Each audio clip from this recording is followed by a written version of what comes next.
Assalamualaikum warahmatullahi wabarakatuh. Saya Risma Nur Juliani, NIM 2018 143462, kelas 4M.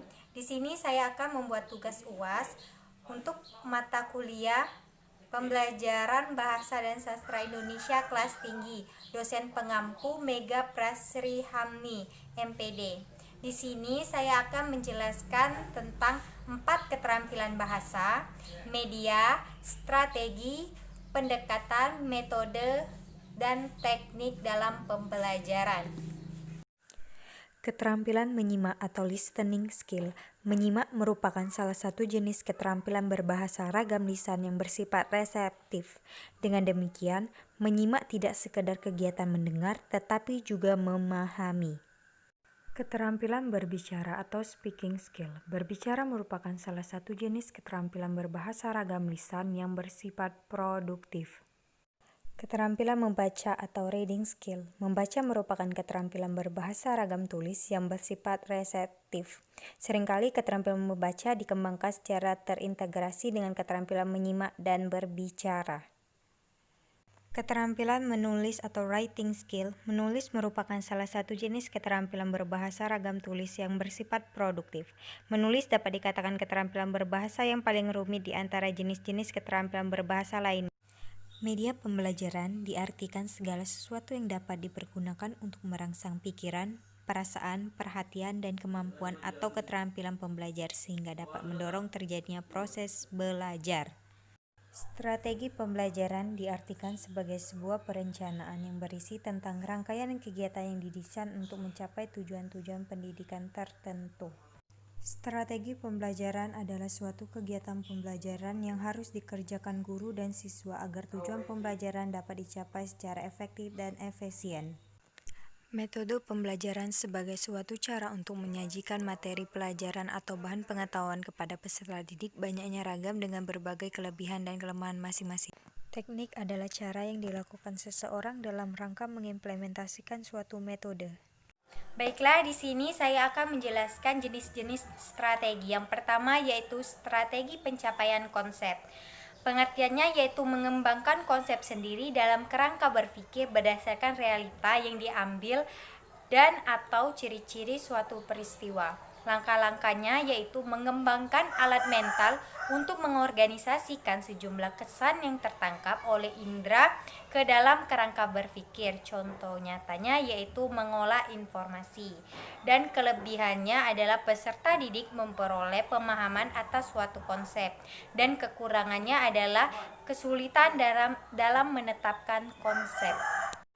Yang kedua yaitu strategi cooperative learning. Pengertiannya yaitu pembelajaran dengan sekelompok kecil peserta didik, bekerja atau belajar bersama-sama dan saling membantu satu sama lain untuk menyelesaikan tugas-tugas akademik. Nah, kelebihan dari strategi ini adalah meningkatkan kemampuan untuk bekerja sama dan bersosialisasi. Dan kekurangannya yaitu strategi cooperative learning dalam implementasi akan ditemui kegagalan jika digunakan di sekolah yang peserta didiknya lebih berjiwa kompetentif. Yang ketiga yaitu strategi portofolio. Pengertiannya adalah kumpulan pengalaman belajar yang di dalamnya pikiran peserta didik baik yang berwujud pengetahuan, nilai dan sikap maupun keterampilan. Nah, di sini ada langkah-langkahnya, kalian bisa baca. Nah, di sini saya akan menyebutkan kelebihannya satu, yaitu dapat menutupi proses kekurangan proses pembelajaran. Dan kekurangannya yaitu membutuhkan waktu yang relatif lama. Oke, selanjutnya di sini saya akan menjelaskan tentang jenis-jenis pendekatan. Yang pertama yaitu pendekatan kontrotisme. Adalah seorang guru tidak mengajar kepada anak bagaimana menyelesaikan persoalan, namun mempresentasikan masalah dan menginstrugen atau mendorong siswa untuk menemukan cara sendiri dalam menyelesaikan permasalahan. Nah, langkah-langkahnya yaitu belajar dengan ide seseorang dan saling tukar-menukar ide sampai persetujuan dicapai tentang apa yang dapat masuk akal siswa. Contoh nyatanya yaitu debat antara satu dengan yang lain. Oke, selanjutnya yaitu pendekatan realistik. Pengertiannya adalah belajar mengajar dalam pendidikan matematika. Nah, langkah-langkahnya bisa dilihat di atas, yaitu pembelajaran harus dekat dengan anak dan relevan dengan kehidupan nyata sehari-hari. Contoh nyatanya yaitu anak bisa menjumlahkan dan mengurangkan. Nah, kelebihannya di sini yaitu pembelajaran menjadi cukup menyenangkan bagi siswa dalam suasana tegang dan tampak. Dan kelemahannya di sini sulit diterapkan dalam suatu kelas besar, yaitu 40 sampai 45 orang atau banyak. Oke, selanjutnya yaitu pendekatan yang berorientasi kepada guru atau lembaga pendidikan. Nah, pengertiannya yaitu pembelajaran yang konvensional, di mana hampir semua kegiatan pembelajaran dikendalikan oleh guru atau staf lembaga pendidikan atau sekolah. Nah, langkah-langkahnya ada di atas, yaitu guru mengomunikasikan pengetahuan kepada peserta didik berdasarkan tuntunan silabus, dan kelebihannya yaitu guru memiliki kebebasan alam mengatur alokasi waktu dan fasilitas pembelajaran untuk dapat menyelesaikan tuntunan silabus.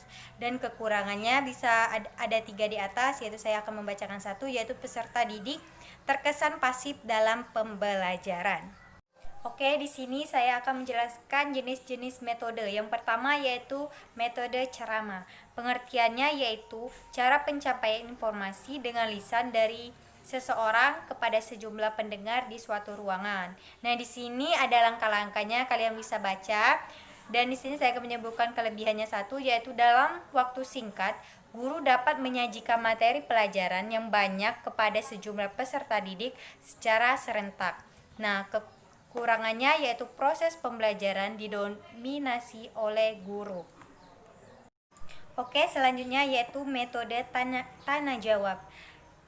Kita bisa lihat pengertiannya, langkah-langkah, kelebihan dan kelemahannya. Kalian bisa lihat sendiri. Selanjutnya yaitu metode diskusi. Kalian bisa lihat pengertiannya, langkah-langkah, kelebihan dan kekurangannya. Di sini saya akan menjelaskan sedikit, yaitu metode diskusi merupakan penyajian materi pelajaran dengan tukar-menukar pendapat untuk mencari pemecahan permasalahan tentang suatu topik tertentu, dan kelebihan dan kekurangannya bisa kalian lihat sendiri. Oke, selanjutnya saya akan menjelaskan jenis-jenis teknik. Nah, teknik yang pertama yaitu teknik pemberian tugas atau individu atau kelompok. Nah, di sini ada pengertiannya, langkah-langkah, kelebihan dan kekurangannya. Baiklah, di sini saya akan menjelaskan saja, yaitu cara mengajar atau penyajian materi melalui penugasan siswa untuk melakukan suatu pekerjaan. Selanjutnya yaitu teknik penemuan atau discovery. Nah, di sini ada pengertian sama seperti tadi, pengertian, langkah-langkah, kelebihan dan kekurangan. Baiklah, di sini saya akan menjelaskan saja, yaitu pengertian yaitu proses di mana seorang siswa melakukan proses mental yang harus mampu mengasimilasi suatu konsep atau prinsip, dan langkah-langkah dan kelebihannya bisa baca di atas. Oke, selanjutnya yaitu teknik simulasi. Nah, di sini ada pengertian, langkah-langkah, kelebihan dan kekurangannya sama seperti tadi. Nah, di sini saya akan menjelaskan pengertiannya saja, yaitu cara mengajar di mana menggunakan tingkah laku seseorang untuk berlaku, dan kelebihan dan kekurangannya bisa baca di atas. Oke, mungkin itu saja penjelasan dari saya. Semoga bermanfaat. Saya akhiri. Wassalamualaikum warahmatullahi wabarakatuh.